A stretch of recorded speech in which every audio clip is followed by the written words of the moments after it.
ഉത്തരമേഖല കാർഷിക ഗവേഷണ കേന്ദ്രത്തിൽ പുതുതായി ഒരുക്കിയ തിരുമുമ്പ് കാർഷിക സംസ്കൃതി പഠന കേന്ദ്രം എന്ന agri tourism centre August 10 Kerala മുഖ്യമന്ത്രി പിണറായി വിജയൻ ഉദ്ഘാടനം ചെയ്യും.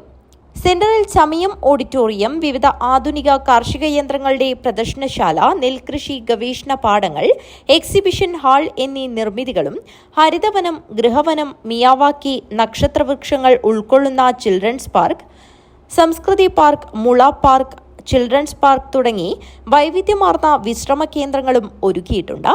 ദൂരക്കാഴ്ചയുള്ള ഏറുമാടത്തിൽ ഇരുന്ന് നെൽകൃഷി പണികൾ കണ്ട് പഠിക്കാനും തിരുമുമ്പ് ഭവനത്തിൽ താമസത്തിനുമായി അത്യാവശ്യ സൗകര്യമുണ്ട്. വ്യത്യസ്ത വിളകളുടെ ബയോ പാർക്കുകൾ, കാസർഗോഡ് കുള്ളൻ പശുക്കൾ, മലബാറി ആട്, മത്സ്യം, താറാവ് സംയോജിത കൃഷി പാഠശാല കൂടിയാണ് അഗ്രി ടൂറിസം സെന്ററിൽ ഒരുക്കിയിട്ടുള്ളത്. സസ്യ ഉൽപാദനം മാത്രമല്ല, പക്ഷി മൃഗ പരിപാലനം, മത്സ്യകൃഷി എന്നിവ സമന്വയിപ്പിച്ചാലേ കൃഷി എന്നത് പൂർണ്ണമാവൂ എന്ന് പഠിപ്പിക്കുന്ന പാഠശാല പുത്തൻ കാഴ്ചപ്പാടാണ് നൽകുന്നത്. വിനോദസഞ്ചാരികൾക്ക് ഇത് ഉൾപ്പെടുന്ന പാക്കേജുകളും തയ്യാറാക്കിയിട്ടുണ്ട്. ഉദ്ഘാടന ചടങ്ങിൽ വിജയകരമായ നടത്തിപ്പിന് സംഘാടക സമിതി രൂപീകരിച്ചു. ചമയം ഓഡിറ്റോറിയത്തിൽ നടന്ന യോഗം Kasaragod deputy collector Lippu S Lawrence യോഗം ഉദ്ഘാടനം ചെയ്തു.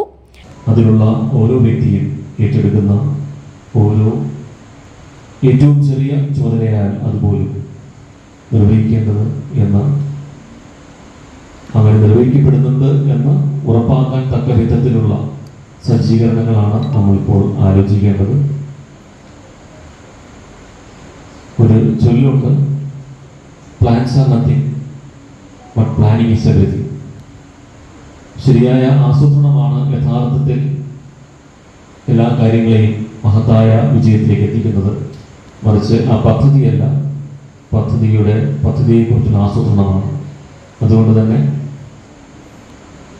അടുത്ത മാസം ഉദ്ഘാടനം ചെയ്യപ്പെടാൻ പോകുന്ന ആ പരിപാടിയുടെ വിജയം എങ്ങനെയാകും എന്നുള്ളത് നാം ഇപ്പോൾ ആരംഭിക്കുന്ന ഈ ആസൂത്രണത്തിലാണ് ഇരിക്കുന്നത്. പിലിക്കോട് ഗ്രാമപഞ്ചായത്ത് അംഗം പി അജിത അധ്യക്ഷത വഹിച്ചു.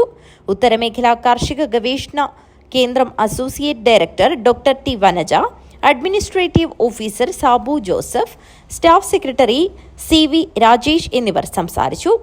എം രാജഗോപാലൻ MLA ചെയർമാനും ഗവേഷണ കേന്ദ്രം associate director doctor T Vanaja general കൺവീനറുമായ 301 അംഗ സംഘാടക സമിതി രൂപീകരിച്ചു. 9 സബ് കമ്മിറ്റികളും നടത്തിപ്പിന്റെ ഭാഗമായി രൂപീകരിച്ചു. News bureau, Trikaripur.